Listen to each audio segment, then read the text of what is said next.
My name is Julia Foster, and at 32, I've built a life that would have seemed impossible to the scared little girl I used to be. Today, I work as a data analyst in Orlando, Florida, surrounded by spreadsheets, smart colleagues, and the low hum of computers that feel safer than most people ever did. But before the stability, before the confidence, there was chaos and a childhood that cracked open long before I understood what family really meant. When I was 9, my mom, Marie Stone, walked out on my dad and me.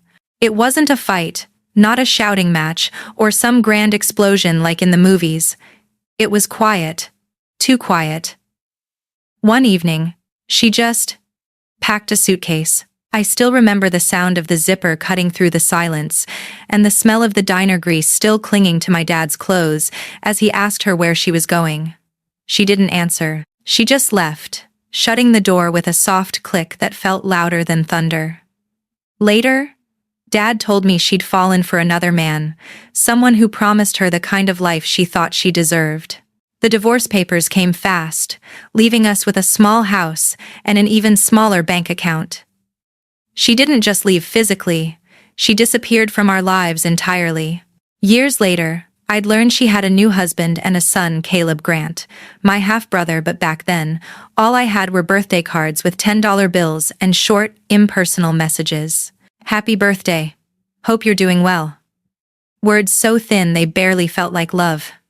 Dad tried to fill the hole she left, but the weight of it all almost crushed him.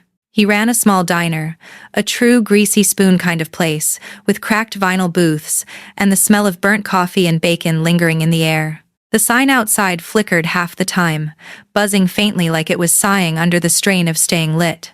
He worked from dawn until well past midnight, flipping pancakes, scrubbing counters, and smiling through exhaustion. His hands were rough and blistered, his shoulders permanently hunched from decades of work. He'd come home every night reeking of fryer oil, but he always asked about my day before even thinking about himself. We weren't just poor, we were what the USDA calls food insecure, one of the 25% of single-parent households in America that never really know where their next meal is coming from. I remember watching him count pennies at the kitchen table, trying to decide whether to pay the electric bill or buy more eggs for the diner. I learned early on that money wasn't just paper, it was peace, and we never had enough of it. But even when things got desperate, Dad's love felt steady. He had this old radio behind the counter that played country songs about heartbreak and survival, and I'd sit there doing my homework to the sound of sizzling butter and his quiet humming. By the time I was 13, I couldn't stand watching him struggle alone anymore. The kids at school talked about allowance money or going to the movies. I was thinking about how to keep the lights on. I started babysitting for neighbors, staying up late to study after their kids went to sleep. Eventually, I picked up more work stocking shelves at the corner store, cleaning houses, delivering newspapers before sunrise. I'd tuck my earnings into an envelope under my pillow before handing it to Dad every week. He'd argue, saying I should be a kid, not a coworker, but he'd still take the money with watery eyes. "You shouldn't have to do this, Jules," he'd say, and I'd just smile. "We're a team, right?" He'd nod, even though I knew it broke him a little each time. Still, he never let bitterness seep into our home. Every morning, the smell of pancakes drifted through the air before school. That was his love language: flour, butter, and maple syrup. I didn't know it then, but psychologists say children of divorce often develop resilience through structure and routines. Ours was the diner. The smell of bacon at 6 a.m., and Dad's worn-out smile reminding me that the world hadn't completely fallen apart. At night, when the diner closed and the neon open sign finally dimmed, Dad and I would sit at our chipped kitchen table, the hum of the fridge filling the silence. He'd ask about my math homework, trying to help even when his eyes could barely stay open. Those moments, just us against the world, were the glue that kept me together. But there were cracks. I'd still look at the old photo of Mom on the fridge, her arm draped around Dad's waist, both of them smiling like they had no idea how temporary happiness could be. I used to trace the outline of her face with my finger and wonder if she ever thought about us, if she missed me, if her new family made her forget my name. Sometimes, I'd imagine what her life was like now. Maybe she had a bigger house, a nicer car. Maybe she laughed over dinner with Caleb, the way she used to laugh with us. Little did I know, those thoughts were feeding a hole that would take me decades to fill. Still, I refused to let that emptiness win. I started setting small goals for myself, aces on math tests, saving enough to buy my own used laptop, maybe even getting a scholarship someday. The data analyst in me was already forming back then. I liked things that made sense. Things you could measure and fix. Feelings, on the other hand, were messy. They didn't follow patterns. I buried mine under hard work, believing that if I just achieved enough, maybe I'd finally feel worthy of the mother who'd left. It's strange looking back now. I see how many of us who grew up in broken homes carry that same drive, that unspoken belief that success might heal abandonment. I've read stories on Reddit's divided by raised by narcissists, kids who learn to survive by outworking everyone, building independence from the ashes of neglect. It's empowering and heartbreaking all at once. My classmates saw me as the quiet girl, the one who always looked tired but never complained.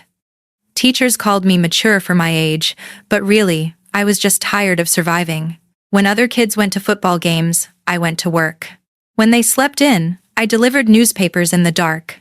Sometimes, I'd pass by houses glowing with warm light, families eating dinner together, laughter spilling from the windows, and I'd ache for that kind of normal. But I also knew I could never go back to needing anyone like I'd needed her. That realization became my armor. Dad's love was unconditional, but I learned to be my own backup plan. I promised myself that one day, I'd earn enough to take care of him the way he took care of me. Even now, I can still smell that diner grease on his flannel shirts, the scent so strong it became a memory etched into my bones. I didn't know it then, but those years, those long nights and empty cupboards were forging something inside me. Every hardship became data to analyze, every disappointment a lesson in resilience. Psychologists call it post-traumatic growth, the way pain can shape you into something stronger, sharper, more self-aware. And while that sounds empowering, it's also lonely. Because at 9, or 13, or even 20, no one tells you that becoming independent means losing the luxury of being cared for. But I kept pushing forward, one paper route, one exam, one greasy diner morning at a time. And even as I lay awake some nights, wondering if Mom ever thought about the daughter she'd left behind, I promised myself one thing. I would never, ever, give her the satisfaction of seeing me break. Little did I know, the woman who'd abandoned me would one day come knocking again, this time, not for love, but for money. High school became my battleground, the place where I decided that my mom's absence wouldn't define me, but the fight to prove her wrong almost consumed me. I was 16 when I realized that grades were my ticket out, the only way to rewrite my story. Every night after my shift at the corner store or after finishing a babysitting gig, I'd pull out my textbooks at our kitchen table, the same one Dad and I used to eat dollar store mac and cheese on, and dive into numbers and equations that felt like escape routes. Math made sense, people didn't. Equations had answers, while my life had only questions. By day, I was a student. By night, I was a hustler, juggling jobs to keep the lights on. Babysitting was just the start. I stocked shelves at the grocery store, the scent of cardboard and detergent lingering in my clothes. I scrubbed floors for neighbors, delivered newspapers before dawn, and learned how to stretch $10 across a week's worth of meals. My friends joked about saving up for prom dresses. I was saving for our next power bill. According to the USDA, about 25% of kids from single-parent homes face food insecurity, and I was one of them. Counting cans of soup like currency. But I refused to let poverty be my entire story. School was my refuge, the one place where effort actually meant progress. I joined math club, science fairs, and every academic competition I could find, staying late under fluorescent lights until the janitor had to nudge me out. My teachers noticed my drive, calling me gifted, but it wasn't genius, it was survival. I needed to believe that hard work could outpace heartbreak. I remember one night in sophomore year, falling asleep over a geometry book and waking up to Dad gently draping a blanket over my shoulders. "You're gonna burn yourself out, Jules," he murmured, his voice hoarse from another 16-hour diner shift.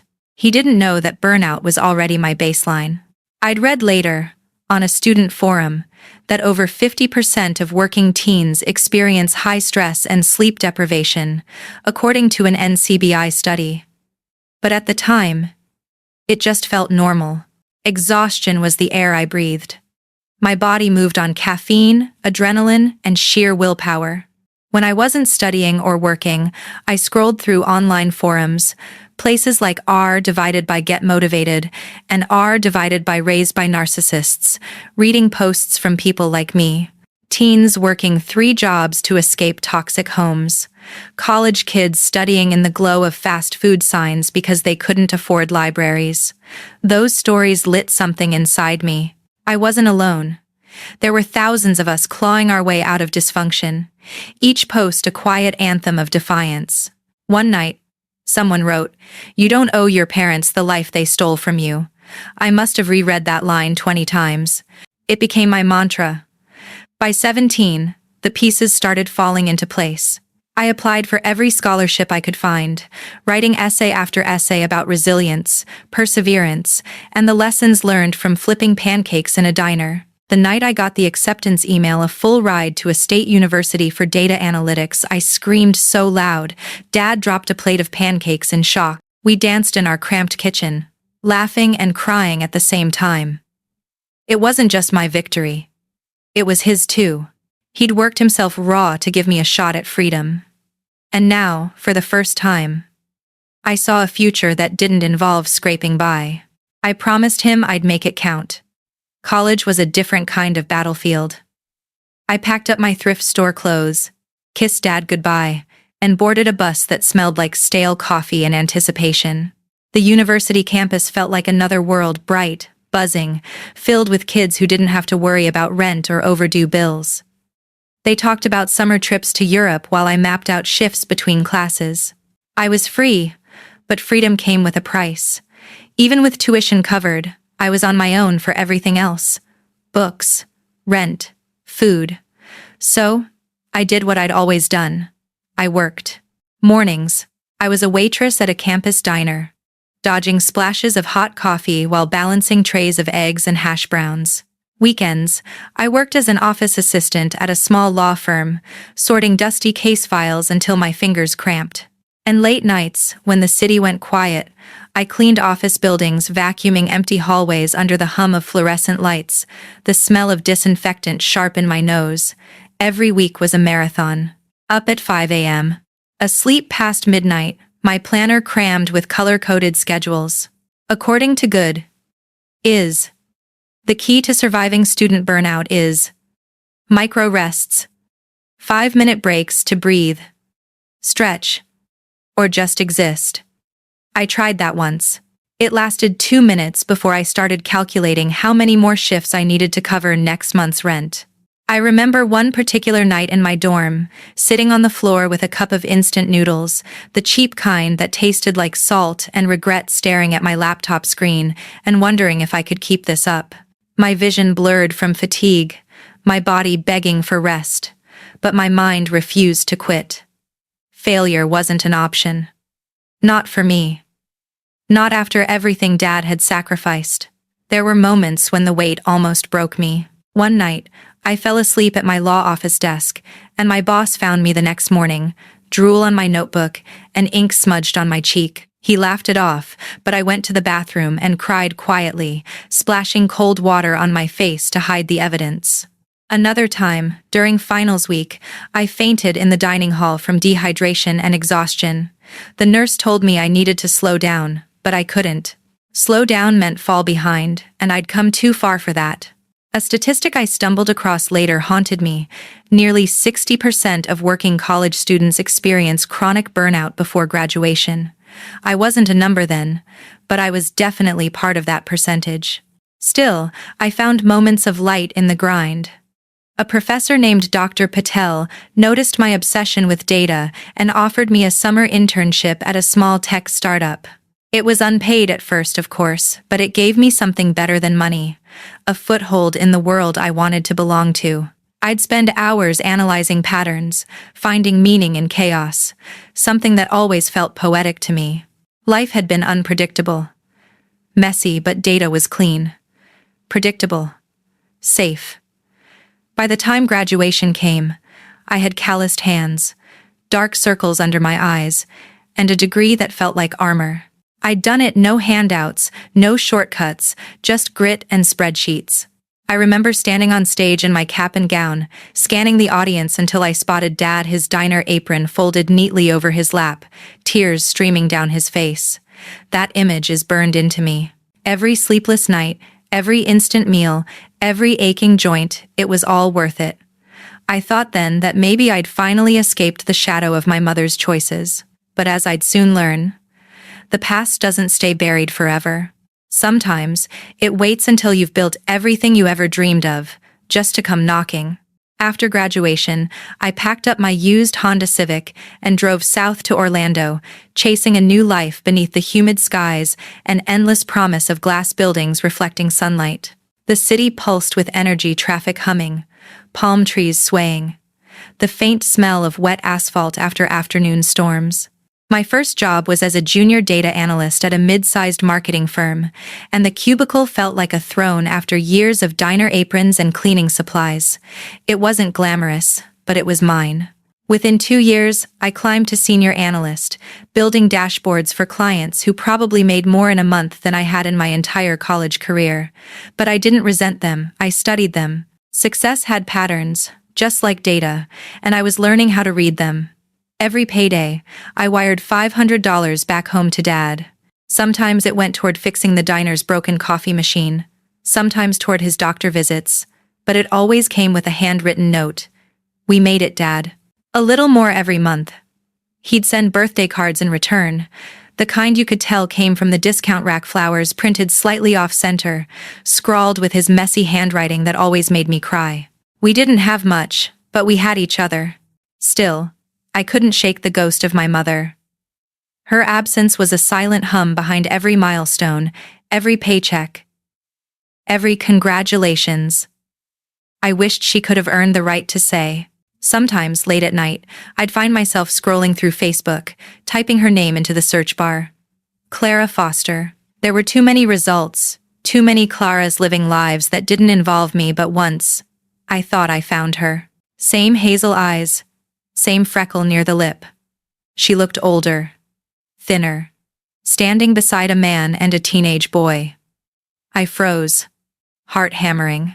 The caption read, "Proud of my son, starting at Florida State. Couldn't be happier." The comments were full of congratulations and emojis. Not a single mention of a daughter. I remember staring at that photo for an hour, tears blurring the screen, wondering if she ever thought of me or if I was just a chapter she'd torn out. I wanted to message her, to ask why. But instead, I just closed the laptop and sent another $500 to Dad. Some wounds were easier to live around than reopen.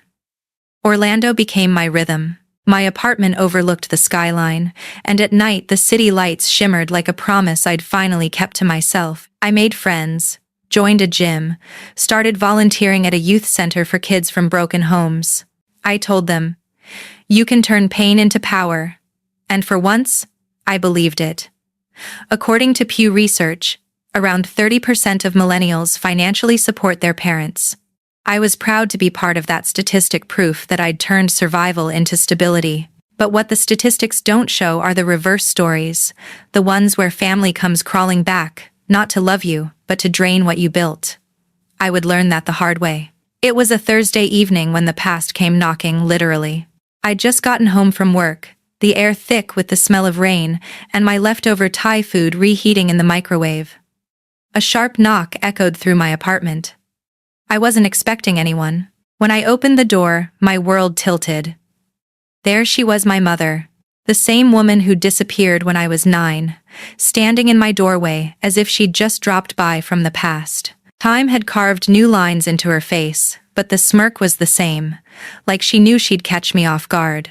Beside her stood a teenage boy, tall, maybe 17, eyes darting between us. My half-brother, the boy from the Facebook photo. For a moment, I couldn't speak. She broke the silence first. Julia! Oh my God, it's really you. Before I could react, she threw her arms around me, the smell of cheap perfume and cigarettes flooding my senses. My body went rigid. It wasn't a hug, it was an ambush of memory. My brain flashed back to that day years ago, standing in our empty driveway as her car disappeared down the road. That same floral scent clung to the air then, too. When I finally pulled back, words spilled out in fragments. What are you doing here? How did you find me? She smiled, like it was the most natural thing in the world. I saw your LinkedIn. You're doing so well, sweetheart. Senior data analyst. I always knew you'd make something of yourself.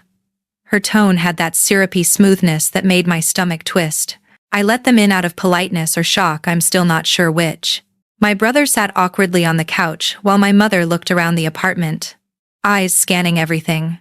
The framed diploma, the modest furniture, the city view.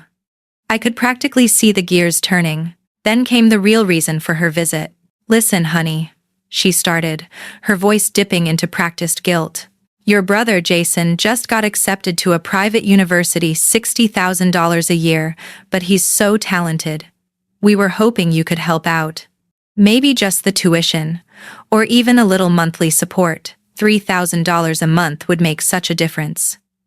She said it like she was asking for a cup of sugar, like she hadn't vanished for nearly 2 decades. I just stared at her, unable to process the absurdity.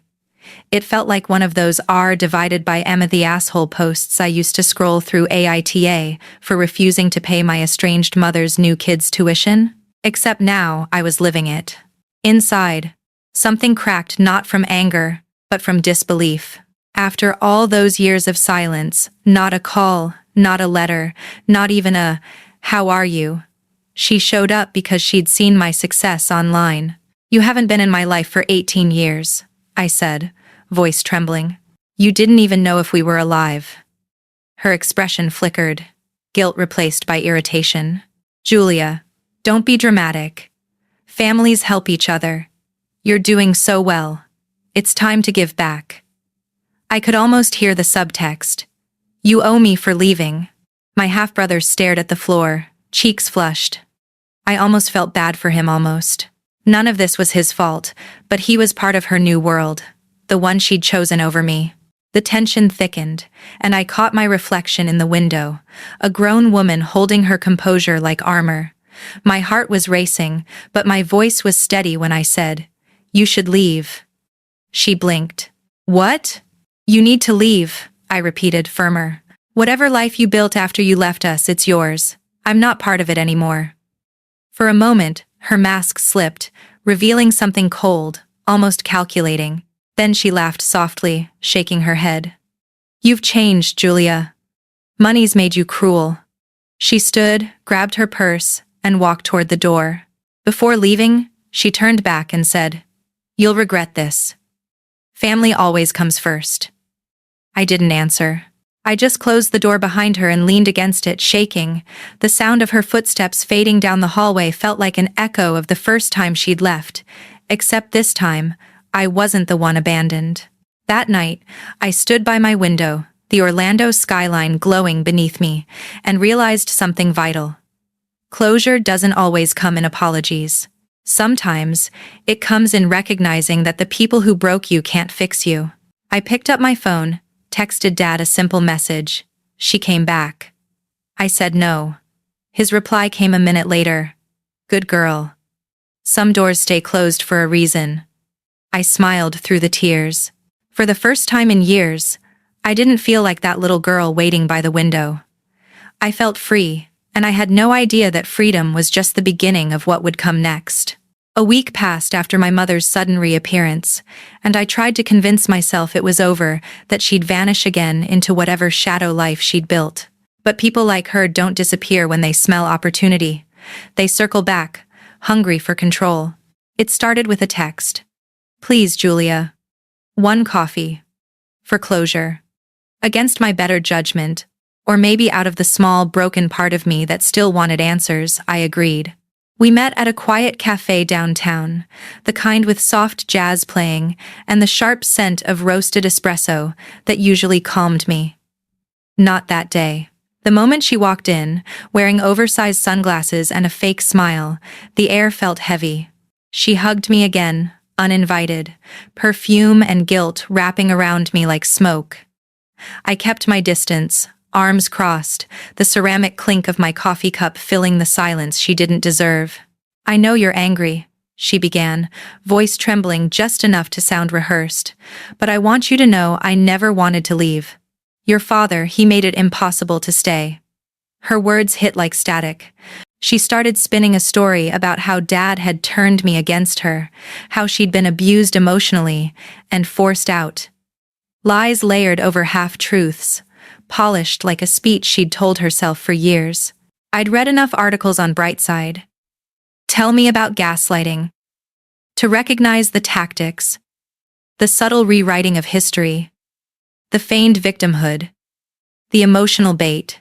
I interrupted her once, saying quietly, "He worked 2 jobs to feed us, he didn't even talk about you." Her expression faltered, but only for a second before the crocodile tears came. "You don't understand, Julia. I was scared. I was alone." She dabbed her eyes with a napkin, and I saw it for what it was. Performance. I'd waited years for honesty, but she was selling fiction.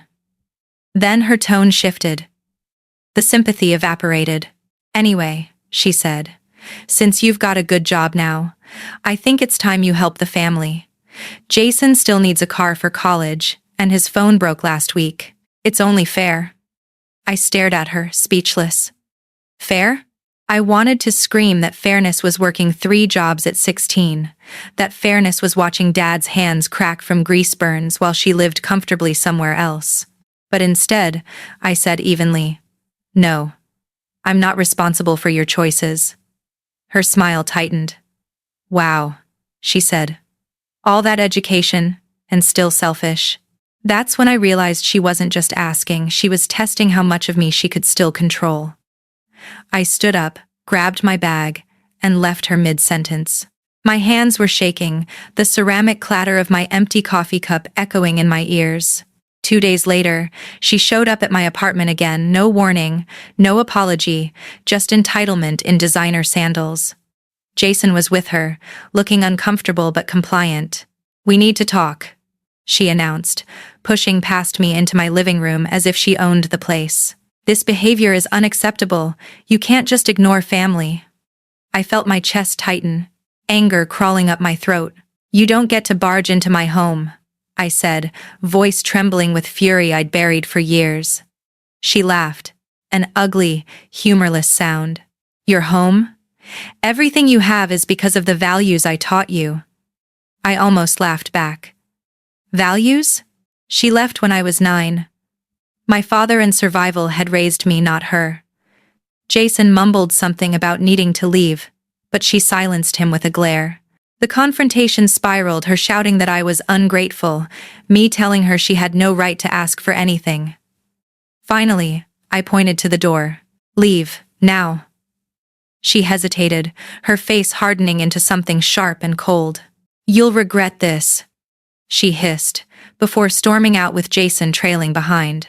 I collapsed onto my couch, shaking. My phone buzzed with notifications, bank alerts, emails, work messages, but one stood out. "Password reset requested for your primary email." My heart stuttered. I hadn't requested anything. Within minutes, more alerts flooded in. Login attempts, verification codes, new device logins from unknown locations. A sick realization hit me. Someone was trying to access my accounts. I raced to my laptop, fingers trembling as I opened my inbox. A new email sat at the top. "Your password has been changed." My stomach dropped. I tried logging in, denied. Another message popped up on my secondary email, the one linked to my work. "Your account was accessed from Jacksonville, FL." That's where my mother lived. My pulse hammered so hard I could hear it. Panic turned to rage. I knew this wasn't coincidence. She'd always been manipulative, but hacking? That was a new level. I searched family email hacking revenge stories on YouTube and found countless videos, kids talking about estranged parents stealing from them, using guilt as leverage. One story claimed that 15% of family disputes now involve digital privacy breaches, according to online safety surveys. I was living proof. I changed every password I could, contacted my bank, and locked down my accounts. Still, the sense of violation was overwhelming. It wasn't just my privacy she'd invaded the last space that was truly mine. An hour later, my phone lit up again. Unknown number calling. Against all reason, I answered. Julia. Her voice snapped through the line, sharp and furious. What the hell did you do to my access? My jaw dropped. Your what? Don't play dumb. She spat. I had access to your emails before you changed everything. You owe me for locking me out. I froze, the words so absurd they barely made sense. You hacked me? Silence. Then a scoff. Oh, please, I just guessed your password. You use your graduation date, it wasn't hard. You shouldn't be so secretive with family. Something inside me snapped. Years of suppressed anger, pain, confusion, all of it collided into clarity. If you ever touch my accounts again, I said, voice shaking but steady, I'll call the police. She laughed, a sound that sent chills down my spine. You wouldn't dare. It's family business, Julia. No one arrests their own mother. Watch me, I said, and hung up. My hands were trembling as I blocked her number. For the first time, I truly felt the danger of letting her back in, even for a conversation. This wasn't about money anymore, it was about control, about her trying to rewrite the narrative where I was still the scared little girl waiting for her approval. But I wasn't that girl anymore. I sat in the dark, city lights flickering through the blinds, and realized that sometimes the hardest battles aren't fought with fists or words, but with the strength to say enough. That night, I filed a police report. I expected guilt or hesitation, but what I felt was relief. A quiet, cold kind of peace. When I closed my laptop, my reflection stared back from the black screen, tired eyes, clenched jaw, but steady. I thought it was over then, that cutting her off digitally would sever her power for good. But as I'd soon learn, when manipulators lose access, they don't stop, they escalate. And the next time she reached for me, it wouldn't be through a screen. It would be personal. The morning after filing the report, I called Dad. My voice trembled when I told him everything. The cafe, the hacking, the threats. He went quiet for a long time, then sighed deeply. I'm sorry, baby, he said softly. I should have warned you. She's been like this since before you were born. Always taking, never giving. That broke something in me, not because of anger, but because he'd carried the burden of her manipulation alone all these years. His voice steadied as he said, Get a lawyer, Jules. Don't talk to her again. Let the law handle it. So, I did. The next day, I sat in a small downtown office across from a woman named Miss Ramirez, a sharp-eyed attorney who'd seen every kind of family fallout imaginable. She listened patiently as I explained the situation, her pen scratching notes on a yellow pad. You've done the right thing, she assured me. We'll file for a restraining order immediately. And if she's accessed your accounts, that's cybercrime. We'll press charges if needed. Hearing those words gave me a strange mix of fear and freedom, the kind of trembling empowerment that comes from finally standing up to the ghost that's haunted you for years. A week later, I found out just how deep her entitlement ran. My bank called to alert me of a flagged transaction, an attempted transfer of $10,000 from my savings account to an external account under the name Clara M. Foster. My breath caught in my throat. She hadn't stopped. She'd tried to steal from me. I remember sitting in the bank's cold office, the hum of the air conditioner loud in my ears as I signed forms to freeze my accounts. The manager was kind, offering me water, but I could barely speak. Miss Ramirez acted quickly, filing an emergency motion and sending a cease and desist letter to my mother's address. Within days, the restraining order was approved. I half expected her to show up again, to rage, to beg, to twist the story like she always had, but she didn't. Silence fell, not peaceful, but heavy. Then, one evening, my aunt called. She'd stayed in touch with Mom over the years and sounded hesitant but sincere. "Julia, you need to know. Your mom's been telling everyone that you abandoned her. She says you froze her out when all she wanted was a relationship." My chest tightened. But I wasn't surprised. It was the same pattern: play the victim, twist the narrative, keep control. My aunt sighed. "I just wanted you to hear it from me, not the gossip." I thanked her and hung up, realizing that for manipulators, the truth is just another weapon. But for me, that call was the final push I needed to stop explaining, stop defending, and start healing. The next step wasn't legal, it was emotional. I found a trauma therapist through a local clinic, a soft-spoken woman named Dr. Nguyen, who helped me piece together the years I'd spent surviving instead of living. In our sessions, she helped me understand that closure isn't about reconciliation, it's about reclaiming peace. She once said, "When someone violates your boundaries, your silence is their victory. Speaking your truth is how you heal." According to the American Psychological Association, nearly 75% of people who undergo trauma-focused therapy report significant improvement, and I felt that transformation happen slowly within me. The panic attacks eased. The nightmares faded. I started to forgive not her, but myself for still caring, for still hoping. In time, I realized that revenge wasn't my story's ending, rebuilding was. Inspired by stories I'd read on Reddit, AITA, about survivors turning pain into purpose, I decided to do something bigger. I started a small nonprofit with a few friends, Code of Courage, a charity offering free digital safety workshops for teens and women escaping manipulative relationships.